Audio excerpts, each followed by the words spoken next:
What is up, guys?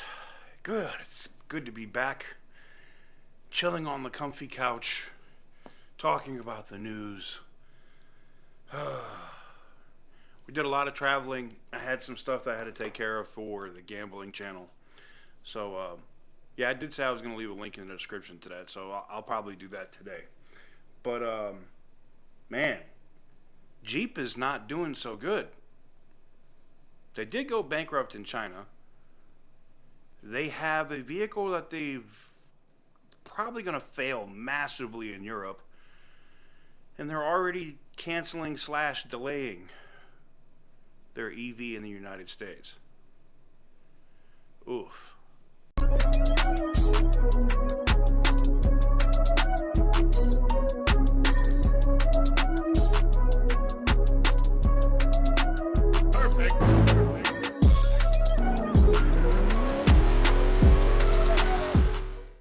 Welcome on back to TK's Garage, where evidently we just talk about rumors that people see on Reddit. I don't know. Somebody sent me a screenshot today, and I had to laugh. There's some other stuff we're going to get into in the coming day, maybe, with Demon 170 stuff and some other stuff I heard from other YouTubers, that people sent to me. So if you know how I get on the internet. For you guys that have been here for a while, it's Petty Roosevelt time. But today, we're about business. And I got to talk about the sponsors of today's channel. Not I Hate Thieves. It is Destroyer1320.com. If you have a Mopar product, a Challenger, a Charger, a Durango, an SRT Durango, a Trackhawk, a Ram, it is imperative, Chrysler 300, that you go check out Destroyer1320.com, as they can provide a multitude of security solutions to keep your car from popping up at the next takeover where they then set it on fire. Destroyer1320.com. Go check them out. All right, now that we got the business stuff out of the way, Jeep has released, or is releasing, this thing called the Jeep Avenger. It's a very small EV with a very small battery pack. In fact, it's smaller in size than a Toyota Corolla, and it's already a failure. They're going to drop this thing here pretty soon in Australia, and to get a well-optioned one, it costs more than a Tesla Model Y, which is bigger, has more range, and is more reliable on record than anything Stellantis has put out. But I digress. The biggest issue that they're going to run into with this is the safety ratings. Most people, when they go to buy a car or a truck or an SUV, the first thing that they think about is not a safety rating. More on that later, because that's exactly what Stellantis used as an excuse. But it's really bad, and we all know that, you guys are in the comments a lot talking about how bad the Chinese EVs are, right? It's really bad when all the Chinese electric vehicles have a 5-star crash rating, and the Jeep Avenger gets a 3-star crash rating. Let's go ahead and get into it. I couldn't believe it. I'll probably pop something up here so you guys can see it as well. So there's been a couple articles on this, but yeah, the Jeep Avenger got a 3-star NCAP safety rating. Now that is similar to insurance ratings that we do here in the United States for like frontal crash ratings, side crash ratings, things of that nature. Okay. It's not, the NCAP is very similar to what we do here in the United States for crash ratings, but they got a 3-star for that. BYD and several other Chinese cars all hit 5-star ratings. And this is for the side impact. Now you would think one of the areas of the vehicle that you would want to bulk up and make as safe as possible would be the side impact on an electric vehicle, right?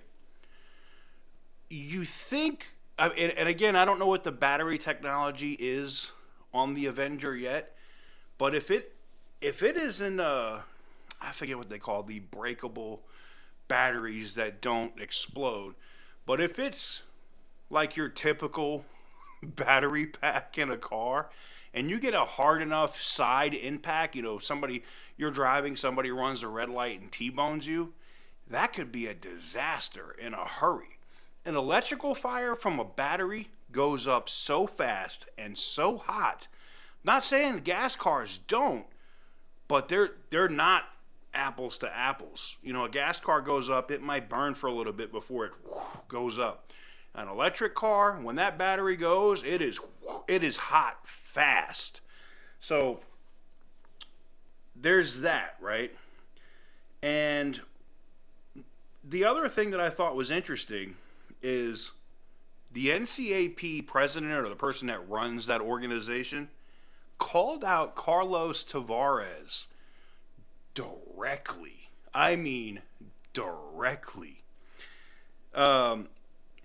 Said, quote, Stellantis and Jeep show a clear lack of motivation and or willingness to make these vehicles safe.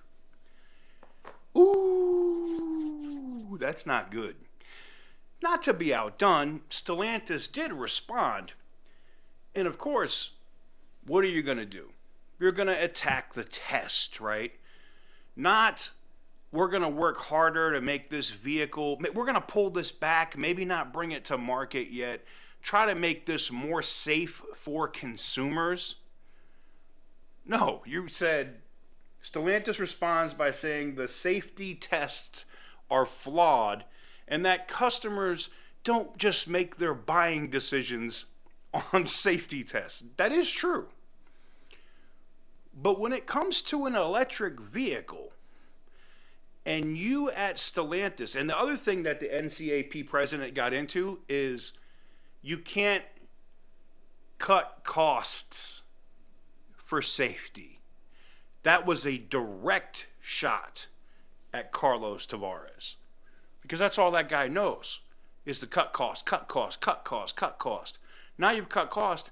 Your Jeep Avenger is still going to cost more money, well optioned, than a Tesla Model Y. The Tesla Model Y has a better safety rating, better track record, because, it's been out there, and a better range. What's the consumer going to pick? The Tesla Model Y is all-wheel drive. The Jeep Avenger is front-wheel drive only. A Jeep that you put a Jeep logo on, that's front-wheel drive. I sure hope this ain't the same crap you're going to try to bring to America, the cheap, economical Jeep that they keep talking about. But this Jeep Avenger, I got to be honest. I mean, if it's just you and you got a hell of a deal on one, because they're already talking about cutting costs for them to sell these in Australia, with rebates and other crazy stuff.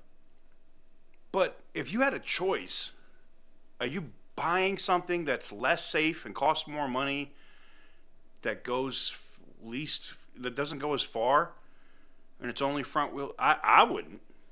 I'm not making that decision. So it makes me think that the board and Carlos Tavares, the head, the executive, the chief executive officer of Stellantis, is an idiot. Why would you do that? Why would you bring something like that to market? I mean, we see what's going on here in the United States with the Wagoneer S, right? We're not going to release it till it's perfect, meaning that they could possibly cancel it, then to immediately backtrack and are now like, oh, no, it's only going to be 4 to 6 weeks behind schedule. You're going to make it perfect in 4 to 6 weeks. This is the most mismanaged, misdirected automotive company as a conglomerate, meaning Stellantis, that I've ever seen in my lifetime. And there's been a lot of bad ones, but this one takes the cake. Let me know what you guys think in the comment section down below. would you put your family, or not even just your family, would you drive it would you drive it? Just you, a Jeep Avenger in Europe or Australia or in the other places that this thing is going to be sold. Would you drive it? Because I sure the hell wouldn't. If I know that that thing can like just combust when it gets hit in the side, hell no. Sorry. I want to know, like, again, I don't buy my cars just for their safety rating. You guys know you've seen some of the cars that I drive, between the Hellcats, the Scat Packs, the M5s, the M6, the Z3s. Yeah, I don't have the cars that are always the best safety rating, but I'm not going to buy a lesser performing model for more money that also has a shitty crash rating. Just not me. Anyways, let me know what you guys think in the comment section down below. Give the video a big thumbs up if you like what I do. Hit the subscribe button if you haven't already. And as always, stay petty, my friends.